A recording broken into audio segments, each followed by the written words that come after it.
Up, everyone? Welcome into another edition of our NFL DFS DraftKings Advice videos, this time for week 14. I just said 14 before we got on here, then I said 13 right there. It is week 14. I'm your host, Justin Bales, joined by Ben Hostler. We are doing only a duo for this podcast, but Ben, how are you doing? Yeah, I'm doing good. Wasn't on this pod last week, so I'm excited to be back. Looks like an interesting slate. A lot of unknowns here, I guess, with some of the injuries. So that could open some stuff up as the week goes on. But yeah, it looks like a decent tournament week because I think some of the stacks that we might be interested in might end up a little bit lower on. But yeah, I'm hyped. We get that extra game, so we still have a month of football left here. Yeah, plenty to go over, and really plenty of football left on the entire season. Which leads me into, if you want all of our free content, dfskarma.com, it will be coming out.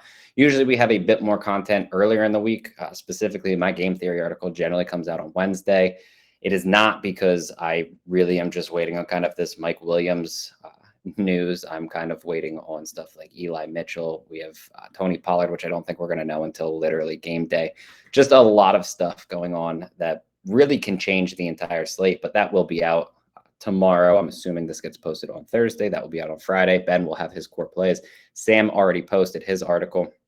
We'll have our wide receivers, cornerback matchups article. Just a lot of content. DFSkarma.com. If you go to dfskarma.com/pricing, that is where you can find our core plays, which obviously gets all of our projections. You get in our premium Discord, you get all of our premium articles and our core plays along with it, which is why that is named for the package. But that about does it. We can get in quickly before we do. If you enjoy this video, go ahead and give us a thumbs up, subscribe to the channel, and you can turn on the notifications if you don't want to miss anything. Ask any questions that you have below in the comments. Ben and I will be there to answer them kind of throughout the week as we lead up to Sunday. But I think we can get started at position by position, which starts us off with quarterback. So I think it's clear that Taysom Hill is the chalky option. You're going to save at quarterback. Hill's pretty clear in this matchup against the Jets. But Ben, what are you doing? Obviously just assuming that Taysom Hill is going to be the cash option. Yeah, he's coming through with around like 20% projected ownership right now, which is pretty high for quarterbacks. Last week we saw Minshew, who we didn't really get as a play until Saturday night. I mean, he ended up 50-ish% owned. Um, but normally, like, quarterback doesn't get that high. But I think Mm-hmm. Taysom Hill coming off that game, I mean, he hit the 100-yard rushing bonus, 11 rush attempts, scored 27 DraftKings points while throwing 4 interceptions, which is, I mean, he should get some sort of award from DraftKings just for that by itself. But yeah, I think he's going to be pretty high owned. I think that's probably where you want to go in cash. So for tournaments, I think we need to focus on the upper tier. Obviously, like we're always looking for stacks and correlation in our three max and tournament lineups. But I think you're going to be spending up here for tournaments. I will say the one guy that I like lower tier pricing for tournaments is Taylor Heineke. He's priced in between Taysom Hill and Cam Newton, who are both projected as the highest two owned quarterbacks right now. But Heineke, I think in terms of just being a quarterback, is better than both of those guys at this current point. He's had a couple decent DK games. Like we've seen him get up to 23 DK points, I think 2-3 times this season. Decent matchup. He's at home against Dallas, but I mean he has rushing ability similar to like he's not going to rush 11 times like Taysom Hill did, but I mean if they're close, like he can steal like some rushing work and some goal line work. But I think he's an interesting pivot. And you have an elite stack in Terry McLaurin with him, so I think if you want a cheaper quarterback for tournaments, you could look at him. But I'll probably be focusing on the upper tier. I really like Brady again at home. They've had some pretty crazy home road splits. Obviously that didn't factor last week, but I mean they were in a dome against just a team that can't rush the passer. Threw the ball 51 times last week, which is just insane. I think he threw it like 20 in like the first quarter. It was just hilarious to watch. But I like Brady a lot again. and he's easy to stack. Outside of him, I think Herbert is probably my favorite. I talked about him a little bit on the cash process, but the Chargers have been playing really, really fast over the last month, and it kind of seems like each week they've just been passing the ball more, especially on early downs. If you look at his attempts the last 3 weeks, 41, 44, 35, and then 34 the week before that. We're already going to be interested in some of his weapons, so I think putting him in to a stack makes sense. And then if I had to pick a third, it's probably Mahomes. I think you can make a case for a lot of these guys up here, but Mahomes, he still just hasn't really shown that ceiling, right? He's only shown it a couple times. One of those times was against this Vegas team. Now he gets them at home. I think he'll probably be decently low owned just because he's the highest priced quarterback. I think people want to play Brady. You have some other guys in there as well priced near him, but that's probably my favorite three. But I think, once again, I know it's boring. Like, we come on here and we talk about Brady every week, but I do think he's probably my favorite play, even in a tough matchup, just because he throws the ball so much. Yeah, I mean, to me, I think Brady's playable. He's probably not a guy that I'm going to be using. Oh, geez. Sorry about that. Brady's not really a guy that I'm going to be using. I just think that Buffalo's pass defense is a bit too good. They're not giving up many air yards. They don't give up many yards after the catch. I actually think they rank as giving up the least amount of both of those in the NFL, and they're by far the least amount in air yak.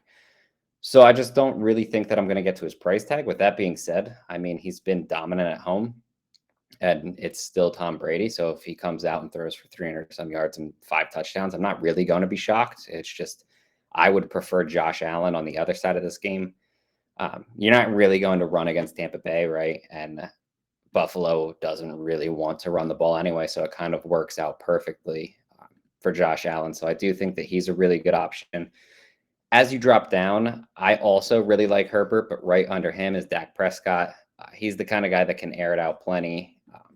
I'm a little concerned that they get kind of a lead and then they just, hand the ball off to Zeke like they're willing to do. But Prescott it just doesn't really feel like he's priced more towards a ceiling. Like, he quietly has a similar ceiling as the higher priced guys that are up closer to 8K, and he's down below 7.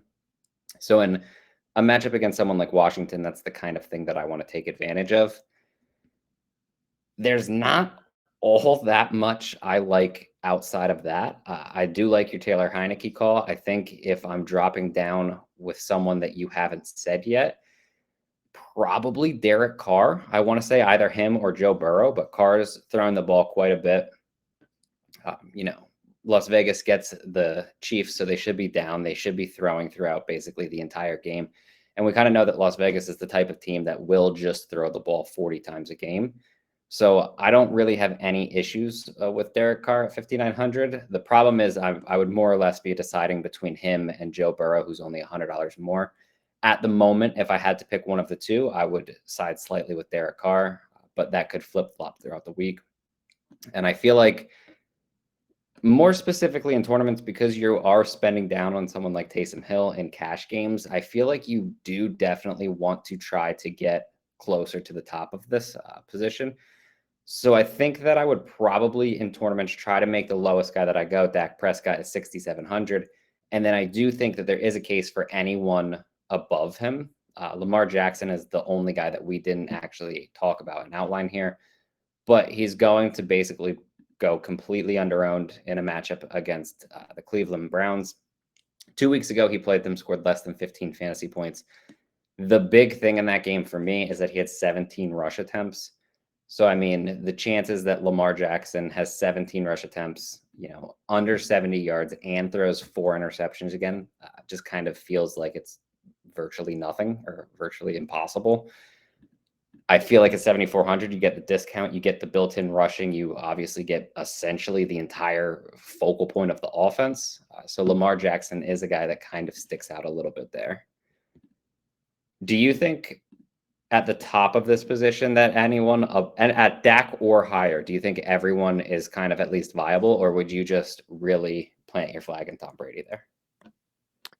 Yeah, I think they're all viable. I don't know if Brady. I don't know how. owned he'll be. Like, he's not going to project well because of the matchup. It's just like I'm going to trust like that they throw the ball so much, and that typically if the Bucks put up points, like outside of that one game against Indy, like he's always involved in touchdowns.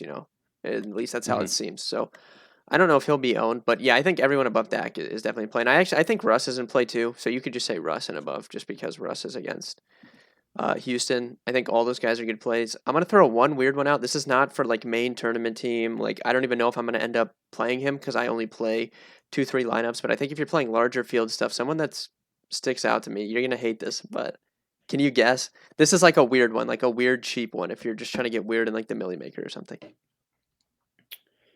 I'm gonna guess that you're going with.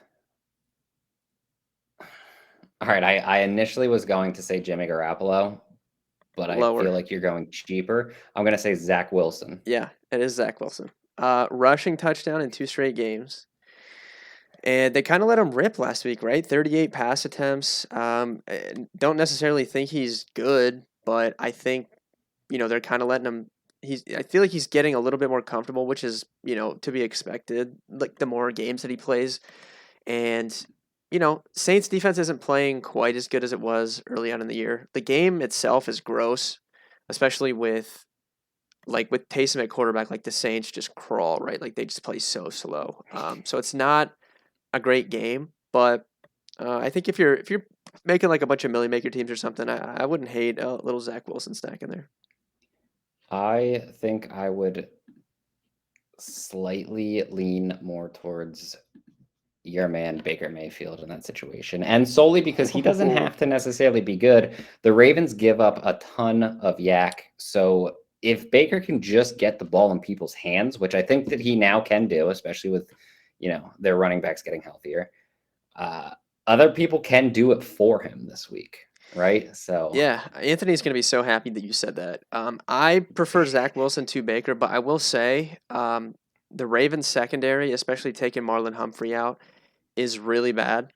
And the Browns actually have a smart coach who's already talked to the media about like we're going to attack teams based on their weakness, because the narrative in Ohio, like you're not here, but I'm here. So I hear all this stuff from all these Browns fans. Like the narrative here is like they just want the Browns to run the ball 50 times a game because like Baker hasn't been playing well and they have Nick Chubb and that's what they think they should do. But the smart thing to do, even with a bad quarterback, is to attack another defense's weaknesses, which is the secondary. And I think that's what they're going to do.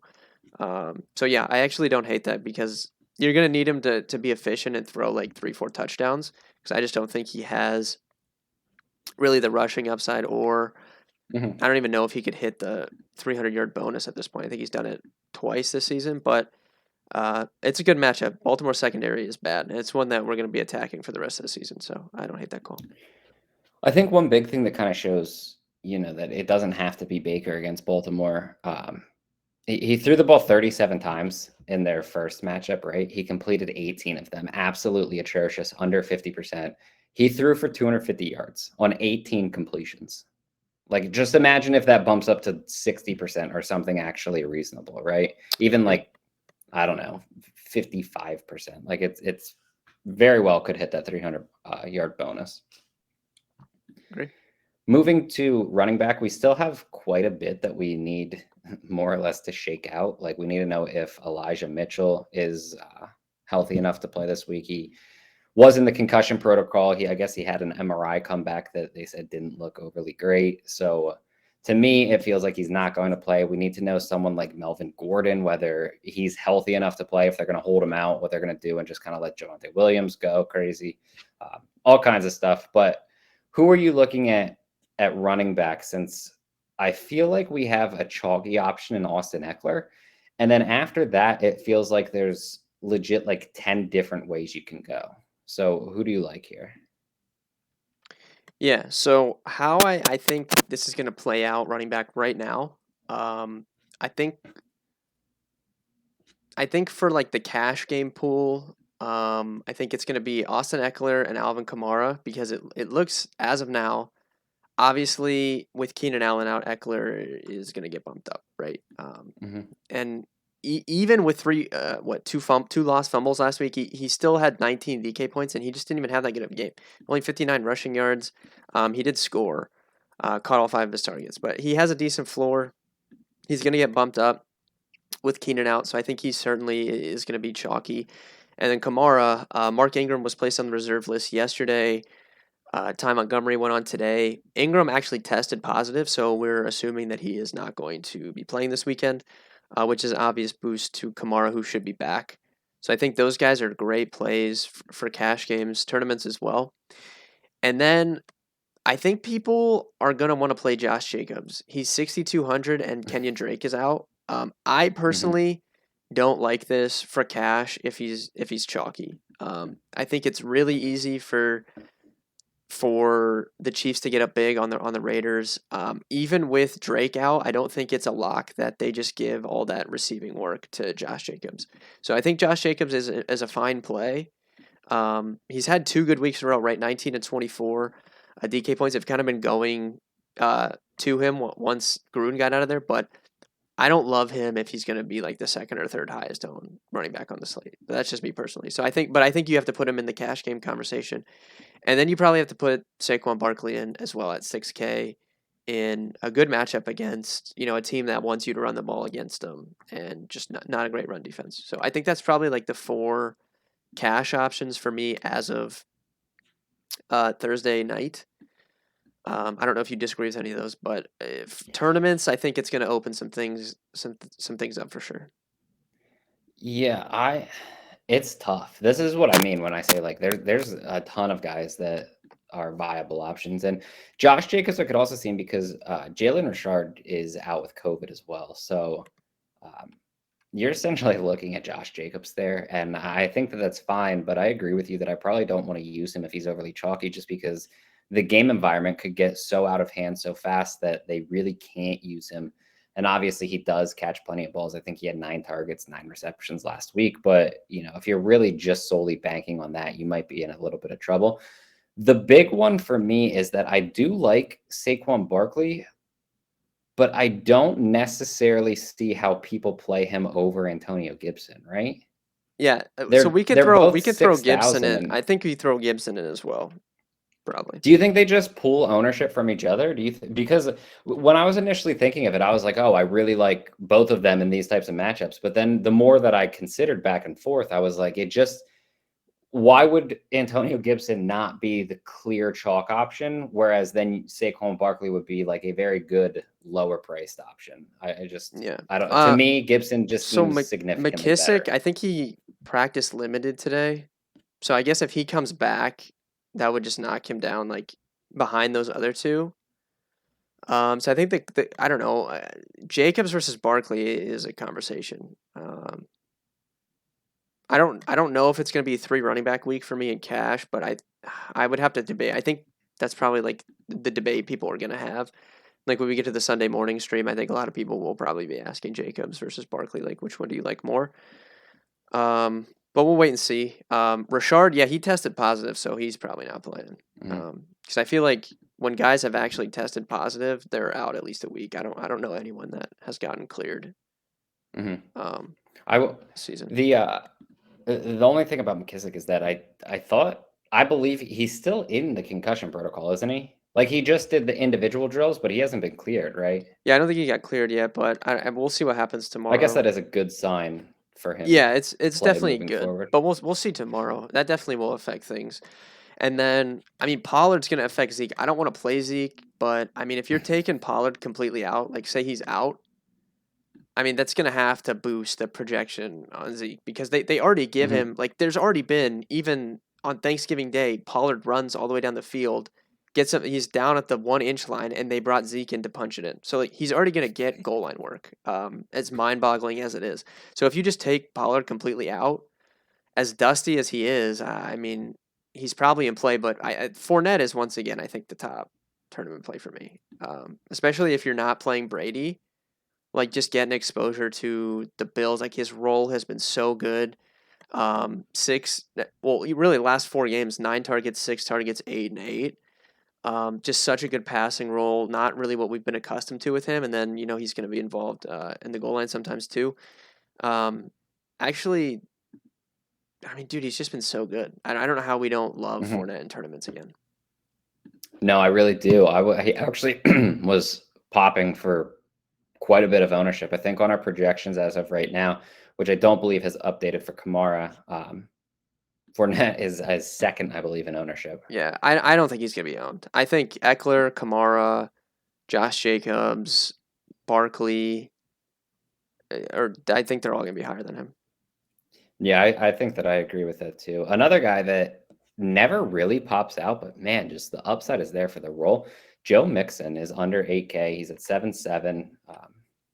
Coming off of a quote unquote bad game. He only scored 10 fantasy points, but he only had one target in that game, which is actually kind of weird. And 19 carries. He didn't really do all that much with them. Before that, 35, 27, 28 fantasy points in 3 straight.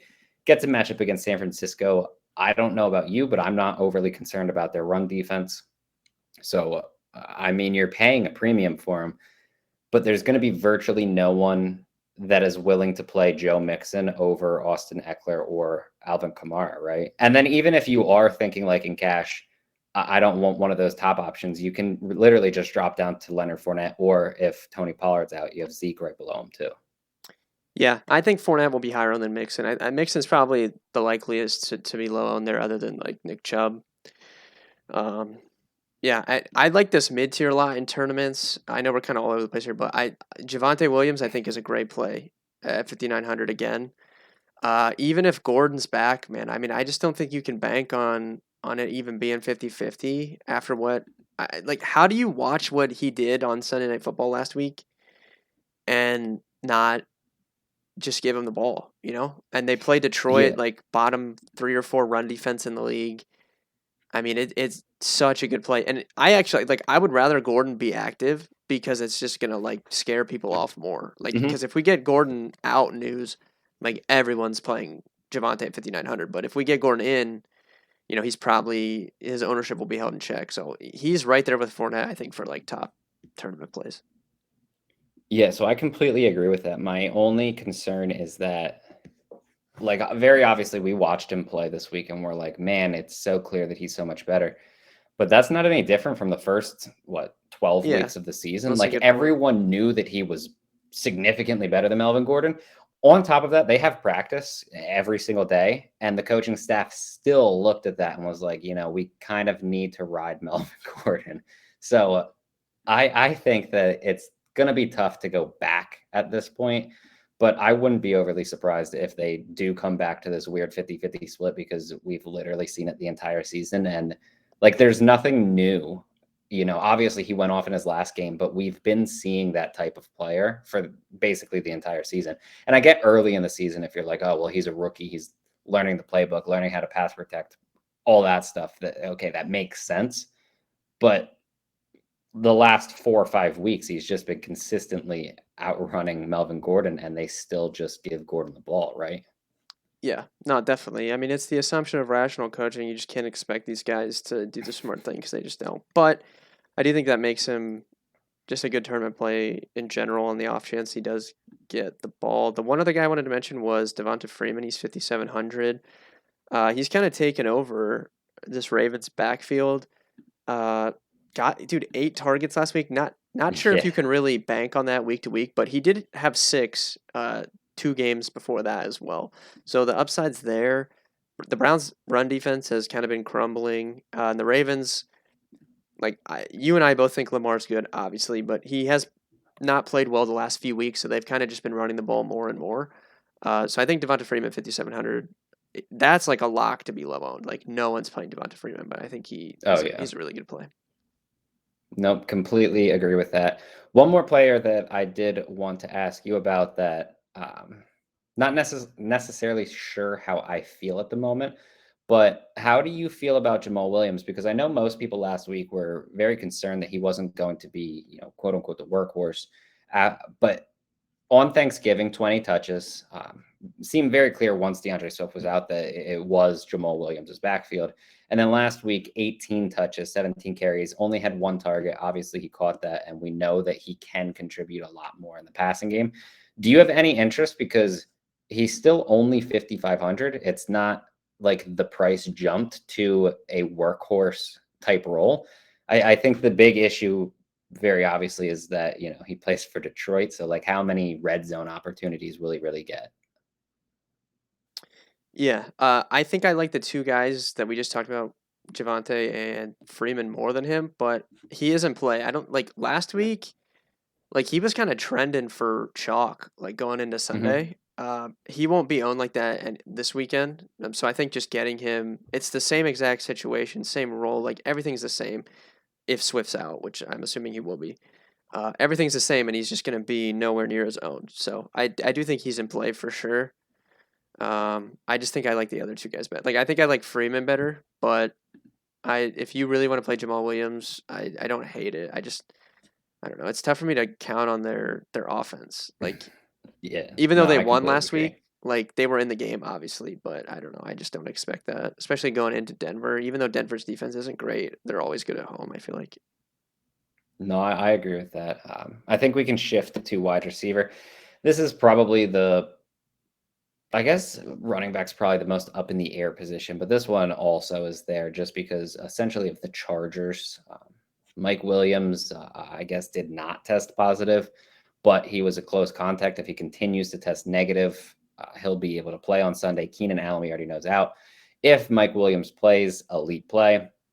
Seems very obvious. If Mike Williams does not play, then you have Palmer and Guyton, who both, fly up the boards for essentially the min price.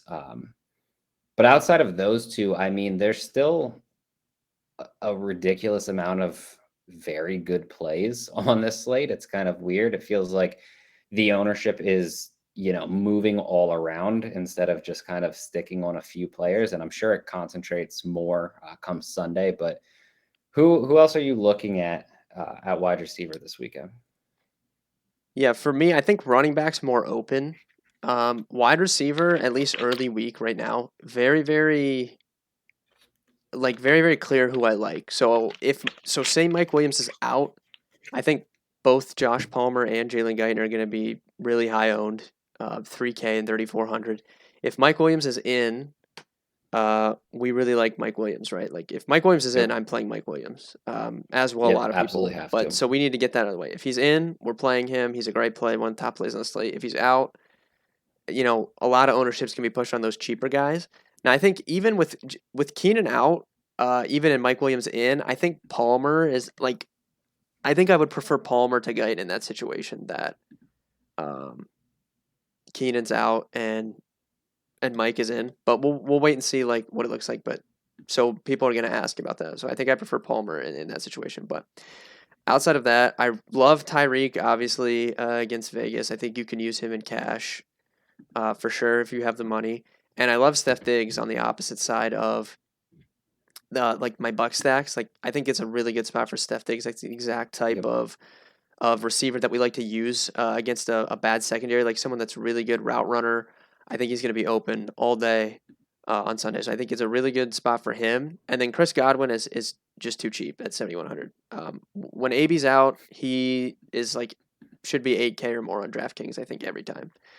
So I think he like Godwin. I think is like the must for me at least in cash.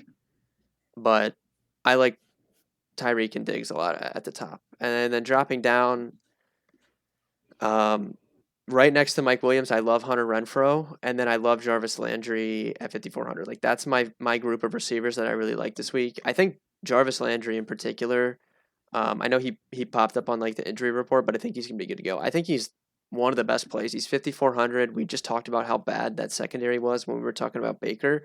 Um, in that last game when they played the Ravens, he still got you almost 20 DK with him seeing a lot of Marlon Humphrey, and now you're taking Marlon Humphrey out, and whoever you're replacing him with is not going to be as good as him. So I think 5,400 is too cheap, and I don't necessarily know how good he's going to project, but I think he's one of the best plays on the slate, to be honest. Yeah, Jarvis Landry was a guy that I was going to outline. The thing that the Ravens specifically struggle with is yards after the catch. That's kind of the type of player that Jarvis Landry is. So, I mean, he's a really good option. I completely agree with everything you said, even though I'm not on essentially a Tampa Bay stack. I don't want to play all of them. Chris Godwin's price tag is a little bit of a joke this week. 17 targets last week. I don't expect that to happen again, obviously, but just way too cheap. The thing about it, though, is that kind of gives us really good leverage right off of him. The two players in the Dallas-Washington game, CeeDee Lamb should absolutely torch that defense. They really struggle with air yards. CeeDee Lamb obviously leads Dallas in air yards this year. Kind of weird because all of their receivers have kind of struggled with injuries or with COVID at times. So a little bit odd to say that he's seen a team the highest percentage of the team because so many guys have been out, but that probably would be the case even if they all played. Regardless, he saw 13 targets last week. Amari Cooper has already said multiple times that he doesn't necessarily feel 100%. I believe he only played like 23 snaps last week or something. So CeeDee Lamb makes a really good option. Then on the other side, Terry McLaurin is only 100 under Chris Godwin. He scored single-digit fantasy points in 2 straight. So realistically, no one is going to play him over Chris Godwin, but the game environment is solid. The Cowboys kind of struggle quite a bit with yards after the catch, and not that Terry McLaurin's like this dominant yak guy. He does come with quite a bit of upside with the ball in his hands, and 7K isn't all that expensive. And then as you drop down a little bit more, I was actually slightly shocked that you said you like Hunter Renfrow so much. DJ Moore is 6,200. Since Cam Newton returned, he's been really good. I like the matchup against Atlanta. I think that I prefer him to Renfrow. I guess you probably do get the volume and the safety with Renfrow just because his ADOT's so much lower and everything that he does is really kind of like a safer type of route and everything. But I don't know. DJ Moore really sticks out in a matchup against Atlanta, and it could kind of get you without playing Cam. It doesn't really hurt you too bad for all of the other people that do play Cam because he's projecting to be, one of the chalkier options after Taysom Hill, right? Yeah, I don't mind DJ Moore. I think Renfro's ceiling is higher than like we think though with Waller out. I mean, the last 2 weeks, 24 and 22 DraftKings points. I just don't think people. I don't think people are gonna really play that range anyway. So like, if you want to use DJ Moore instead, I think that's fine. But I think if anyone's dropping to that specific range, they're gonna play Mike Williams if he's in. So I just think like anyone around Mike Williams is just not gonna be that high owned. Yeah, I would agree with that. I think you can add in that Renfrow scored that without scoring a touchdown, I believe, right? No, this guy's a beast, dude. I can't explain it. He's just good. He's just good at football, I guess. Yeah. I don't know. I just no other way to say it. I mean, he was at Clemson, and he just gets the job done, dude. It's crazy. No matter what. Another guy right in that price range that I don't believe he's practiced yet this week, but he could play is Elijah Moore, who's actually been absolutely dominant in recent weeks. So it's that another Zach guy Wilson kind of stack. Yeah, I don't. And then know if he's randomly out, but like you get Jamison Crowder at 4,700, like yeah, dude, little Jets action this week, dude. I'm feeling it. I mean, I can get behind the receivers. Zach Wilson, another story there. I don't see anyone cheap other than the Chargers guys though that we really need to talk about. Like just no one that I love, I think. No one that I love either. I think you can take your shot on like Byron Pringle if you want. He's only 3,200. Yeah. Oh, I lied. Actually, one guy that does stick out to me, I completely almost glossed over him, and I'm going to be writing him in my article, is Laquan Treadwell. He's been playing a much bigger role recently. 8 targets 2 weeks ago, 5 targets last week. He's actually playing relatively well, and no one's going to be scared off by Tennessee's defense, right? So I almost said that I would be willing to consider Trevor Lawrence. I don't think that I really want to do that. But Laquan Treadwell at 3,400, it just seems too cheap. Yeah, I don't know what's going on over there in Jacksonville, but Urban Meyer hates Laviska Shenault. I don't know why. Like obviously, like we don't see everything, like in the locker rooms and stuff. So I can't give you like an answer. But I mean, he legitimately. It's hard to side with Urban Meyer though. Like I can't imagine he has a good reason. No, it's egregious, dude. It's egregious. But he legitimately plays Treadwell over Laviska Shenault. So yeah. Yeah, I mean, it's insane, dude. It sucks. I think so too. Like Shenault, I would much rather play Shenault. But Treadwell at 3,400, it does make a really good option, I think. Zay Jones is still free as well. Oh, jeez.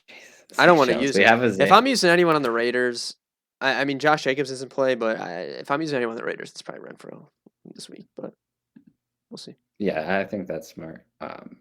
We can move to tight end, kind of speaking of the Raiders, after Morrow burned essentially everyone last week with one catch for 34 yards. As complete chalk with Darren Waller out, his price is now bumped up to 4K. So not a guy that you're just immediately going to plug into your lineup. But who are you looking at for a tight end, and are you falling into the Cleveland chalk here? Yeah, so I think like in terms of ownership, I think Jared Cook is probably going to be the highest owned, but it's probably between him and Hooper. I mean, Mm-hmm. Hooper's 3,400, and they're probably not going to have Njoku or Bryant. So I don't really know what the Browns are going to do. This is why I like Landry so much, because the Browns this season have ran a ton of 13 personnel. They've played 3 tight ends, and they're only going to have one tight end. That's decent. I mean, I'm sure they have practice squad guys that they can bring out, but it's like, I mean, Bryant and Njoku are like actual receiving threats at tight end. Like whoever Mm-hmm. they bring off the practice squad is not going to be able to do what they do. So I don't know like really what what they're going to do offensively. So that's another reason why I like Landry so much. But I think those guys are fine in cash. I like Bates a lot again, man. He's not projecting well. Like no one's talking about him, but I mean he caught what 3 of his 4 targets last week. Logan Thomas isn't going to play. He's actually athletic. Like I think he's good. Is Ricky Seals Jones playing though? I think he Yeah. practiced limited today. Yeah, okay, so if he's back, then that would affect that a little bit, I guess. But then you can use Ricky Seals Jones, I think, as a pivot off of him if you want to do that. Yeah, I think that's actually fine if you want to use Yeah, whatever Washington tight end is yeah. getting the workload just Whichever one because of of the way those they use guys is them. in, I'm interested in. Kittle, I think, is good in tournaments if Debo's out again. I don't think he didn't practice Thursday. Kelsey's always fine. And I mentioned this on the cash process. Like I forgot to pull it up and look, but I swear Travis Kelsey it just destroys the Raiders like every time they play. I don't have like anything to back that up, but it just feels like every time they Nothing to play the back. Raiders. No, I need to look up the numbers or like if someone is watching this, like they can post in the YouTube comments, like and let me know. But I feel like he just dominates the Raiders. Um, but yeah, I think those cheap guys are probably chalky. Your boy James O'Shaughnessy, 2,900. I think he might get some attention.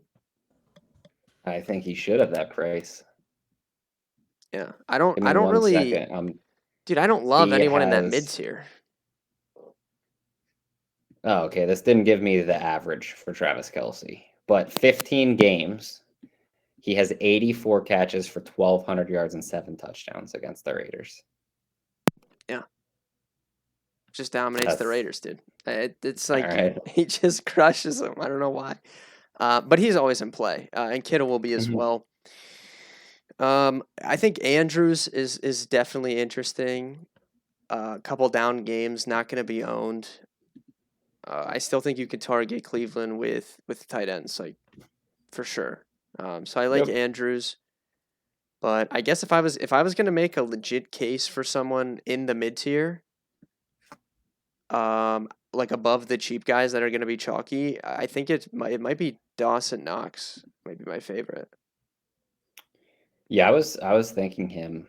The touchdown upside really is there, and that's kind of what we want to shoot for. But 5K, Yeah, I mean I the don't the I don't price is hate. just not good. Yeah, I mean that's a good point. I Yeah. don't hate playing Moreau again after he was 90% owned. I've never, I mean I'm sure I've seen it, but it's just insane that he was 90% owned last week and then he did nothing. But he was Yeah. on the field, and I think going back to him just after the bad game makes sense for sure. Yeah, I don't really have any problems with that. I just also think that it's pretty risky. The guy that really sticks out to me would be Mark Andrews. I mean, just plenty of volume, gets the matchup against Cleveland. The only other guy that I think that I would really mention that you didn't at this point would probably be, and I can't believe that you didn't get him, but CJ Uzma, Yeah. I, 3K, I dude, was gonna bring up 3,000. I was gonna bring up another cheap guy, and it's only if Mike Williams is out. Donald Parham. Hmm. Like I think Cook is going to be chalky regardless. So even if Williams is in, I think you could play Parham just like as a strict pivot. But if Mike Williams is out, I mean, this is a big guy that they like to throw to in the red zone, and obviously Mike Williams is like a big guy that they'll throw to in the red zone. So like if you take him out, I Yep. think you could kind of steal some red zone looks from Parham, and he's 2,800. So if Williams is out, I think people will be more focused on the cheap receivers, but you could definitely look at him for 2,800. No, I completely agree with that. I think for me, that's probably only if Williams is out. If Williams is Yeah. in, I think it gets a little bit thin, but that about does it at tight end. That's all the positions. We can shift to stacks very quickly. I mean, the number one stacked game that you're going to be looking at is obviously going to be Buffalo, Tampa Bay. 53.5 total. The next closest game is 5 points below it.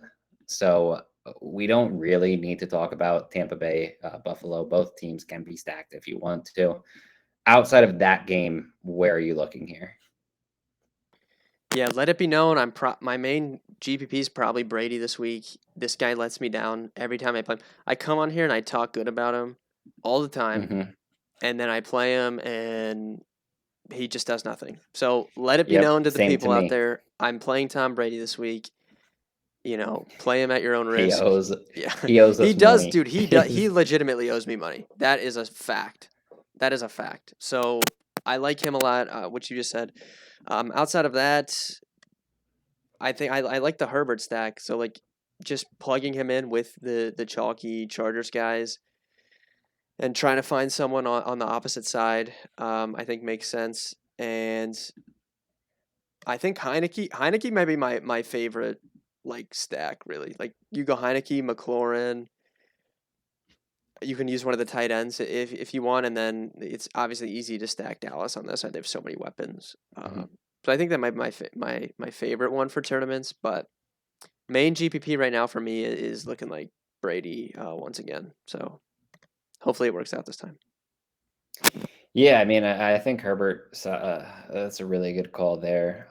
I'm not nearly as on Tom Brady. I completely understand it, but it's just so tough for me in that matchup. I never like attacking Buffalo's secondary, but I think my number one at the moment will be stacking Dallas. You go Dak. I definitely want to stack him with CD Lamb, and then I think you can bring it back with Terry McLaurin. You can even see what's happening with the running backs. If Tony Pollard's out, you can throw Zeke in there as well. You can bring it back with a Washington tight end, whoever is drawing the start. A lot of ways you can go, but for the Dallas one, I definitely would want the two pieces of Dak Prescott and CD Lamb. And then the other one that's kind of sticking out to me, and this would be more of a game and just kind of making sure that these are the three pieces I get, and that would be Lamar Jackson, Mark Andrews, and Jarvis Landry. I feel like the three of them come with a ton of upside, and I do think that you can add in like Hollywood Brown if you want, but those three in specific are the guys that I'm really looking at for Baltimore, and then obviously you run it back on Cleveland side with Jarvis Landry. Yeah, I think that Lamar Andrews Landry I think is a really good call. I like that. I like that a lot. We're we're at the time for bold call. Dude, Go I ahead, hit me. Do not do something with Tom Brady, no, I'm please. not. I don't know why I do this to myself, but bold call for week 14. Zach Wilson, 4 touchdown passes this week. Let's go, Four Zach. touchdowns. Has he thrown two in a game yet? No, I think he threw one last week. Like he threw two No, last week. he threw He two threw two last last week. week. So I'm saying like his first one last week was his first passing touchdown since week 4 because he was hurt. So it was like the first Yeah, time he'd thrown a touchdown since like before Halloween, and it's he like Christmas. he has 6 touchdowns on the season, He's and throwing he's 4 thrown this weekend. two touchdowns in 3 different games, and now It's time to you've double that just up. bumped him to 4. He might double his whole total. He might throw 6 and just double his season total in one weekend. This is something crazy. I'm. Could you just He's imagine not. how Zach Wilson He's not throws for throwing 6, six but touchdowns? four touchdowns for for Zach Wilson. I don't even know why I'm doing this. I don't even like Zach Wilson. Like as a player, like I'm not like normally when I do a bold call, it's like someone I like and I know I'm gonna be playing them. So like I'm rooting for it. Like I'm subconsciously like trying to manifest that and I'm rooting for it. But I don't know why I got this like disgusting feeling inside that it's like gonna be Zach Wilson week when we look back at week 14. So that could mean he's either gonna go off or maybe I have that feeling because he's gonna like maybe we should be playing Saints defense, you know? Maybe he's throwing 5 picks. Like maybe he throws 4 pick sixes, you know? 4 pick sixes. Yeah, maybe that's the feeling. I That don't seems know. more likely. That does seem more likely to be honest, but I'm sticking with 4 passing touchdowns for Zach Wilson. All right, I'm gonna shift over to Mark Andrews. I'm going 125 plus yards and 2 touchdowns. I like that call. It's a good Mark Andrews just spot in general. I think he's done that before this year, hasn't he? Which is pretty ridiculous. Yeah. Yeah, I think that one game against I think it was the Colts, I think he just crushed them. So if he did it was probably that game. Yes, against the Colts, 13 targets, 11 catches, 147 yards and 2 touchdowns. Yeah. Let's bump up the bold call a little bit. 150 or more yards and 2 touchdowns. He will break his season record. I like it. That about does it for what we're discussing on this podcast. Again, if you like the video, go ahead and give us a thumbs up, subscribe to the channel, and comment anything that you have below. We will answer that throughout the week. Again, you can also check dfskarma.com for all of our content. We have a ton of free stuff, a ton of premium stuff. You can go to the core plays. That is where you access all of our premium stuff. But good luck for week 14, and hopefully everyone sees some green on their screens.